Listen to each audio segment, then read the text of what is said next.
Corleone family wants to buy you out. The Corleone family wants to buy me out. I buy you out. You don't buy me out. Your casino loses money. Maybe we can do better. You think I'm skimming off the top, mate? You're unlucky.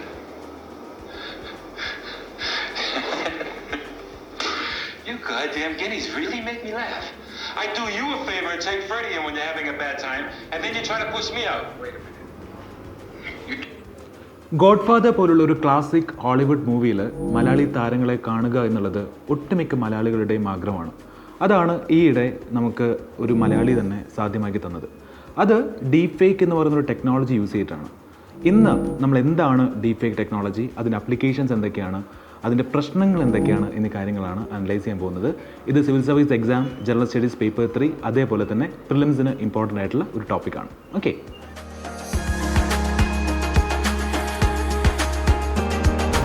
Deep fake technology എന്താണെന്ന് വളരെ ലളിതമായിട്ട് നമുക്ക് മനസ്സിലാക്കാൻ ശ്രമിക്കാം.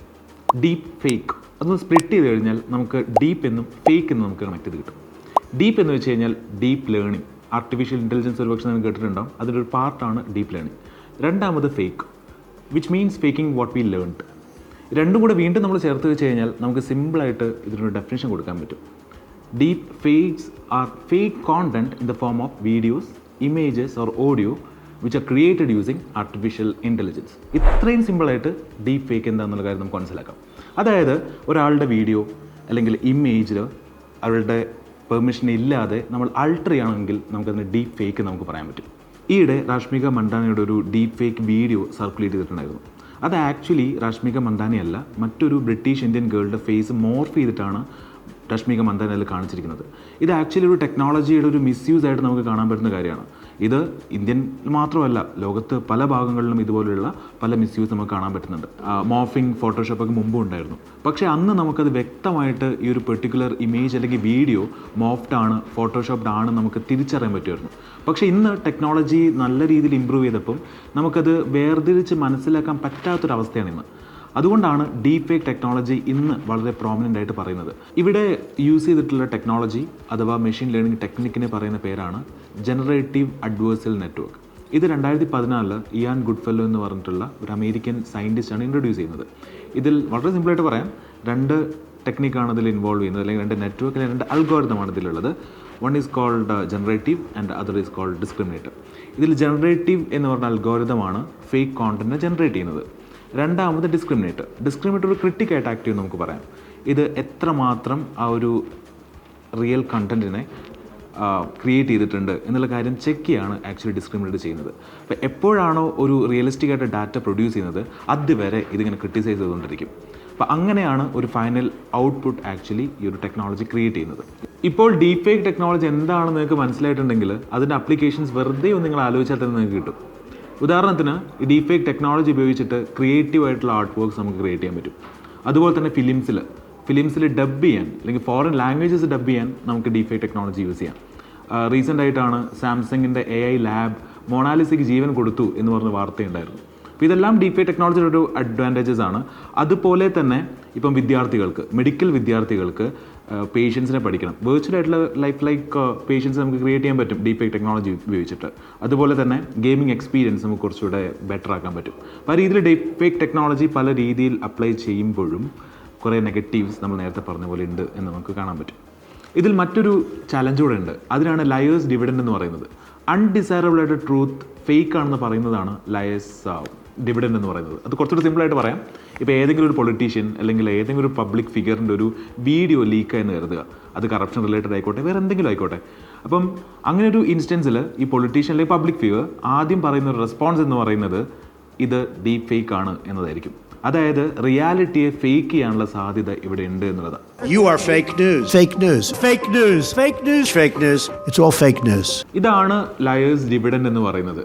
Dividend എന്ന പേര് പോലെ തന്നെ ഡിവിഡൻഡ് എന്ന് വെച്ച് കഴിഞ്ഞാൽ അഡീഷണൽ ആയിട്ട് കിട്ടുന്ന ബെനിഫിറ്റ്സ് ആണ്. ഇവിടെ നെഗറ്റീവായിട്ട് കാര്യം ചെയ്തിട്ട് പോലും അയാൾക്ക് ബെനിഫിറ്റ്സ് കിട്ടുന്നു. അതുകൊണ്ട് നമുക്കിതിനെ ലയേഴ്സ് ഡിവിഡൻഡ് എന്ന് പറയാം. സോ ഈ ഒരു deep fake technology liars dividend promote ചെയ്യുന്നു എന്ന് നമുക്ക് പറയാം. ഏതെങ്കിലും ഒരു വീഡിയോ അല്ലെങ്കിൽ ഇമേജ് ഡീപ് ഫേക്ക് ആണെന്ന് ഡിറ്റക്ട് ചെയ്യാൻ ഭയങ്കര ബുദ്ധിമുട്ടാണ്. എന്നിരുന്നാലും നമുക്കതിൽ ഇംപെർഫെക്ഷൻസ് സ്പോട്ട് ചെയ്യാൻ പറ്റും. ഉദാഹരണത്തിന് ഐ മൂവ്മെൻറ്റ് അല്ലെങ്കിൽ ബോഡി മൂവ്മെൻറ്റ്സിലൊക്കെ ഇംപെർഫെക്ഷൻസ് ഉണ്ടായിരിക്കും. എന്നിരുന്നാലും ഇതൊക്കെ ഡിറ്റക്റ്റ് ചെയ്യാൻ തന്നെ AI എമർജ് ചെയ്തു എന്നുള്ള കാര്യം നമുക്ക് കാണാൻ പറ്റും. അതൊരു ഉദാഹരണമാണ് മൈക്രോസോഫ്റ്റ് ഡെവലപ്പ് ചെയ്തിട്ടുള്ള AI authenticator.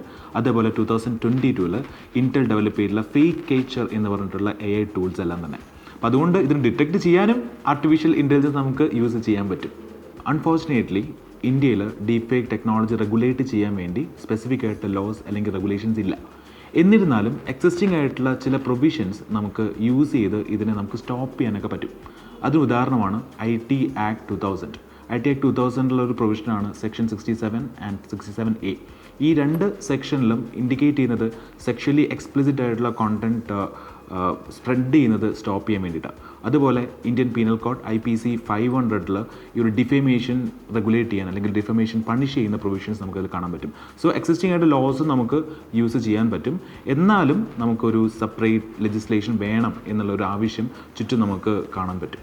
Last year China deep fake technology regulate ചെയ്യാൻ വേണ്ടിയിട്ടുള്ള റെഗുലേഷൻസ് ഇൻട്രൊഡ്യൂസ് ചെയ്തിട്ടുണ്ടായിരുന്നു. അതുകൊണ്ട് തന്നെ ഇന്ത്യയിലും ഇതേപോലുള്ള ഇൻസിഡൻസ് നടക്കുന്നതുകൊണ്ട് തന്നെ പല ഭാഗത്തുനിന്നും ഡീപ് ഫേക്ക് ടെക്നോളജി അവോയ്ഡ് ചെയ്യാൻ വേണ്ടിയിട്ട് ഇന്ത്യയിലും സ്പെസിഫിക് ലെജിസ്ലേഷൻ വേണമെന്നുള്ള ഡിമാൻഡ് നമുക്ക് കാണാൻ പറ്റും.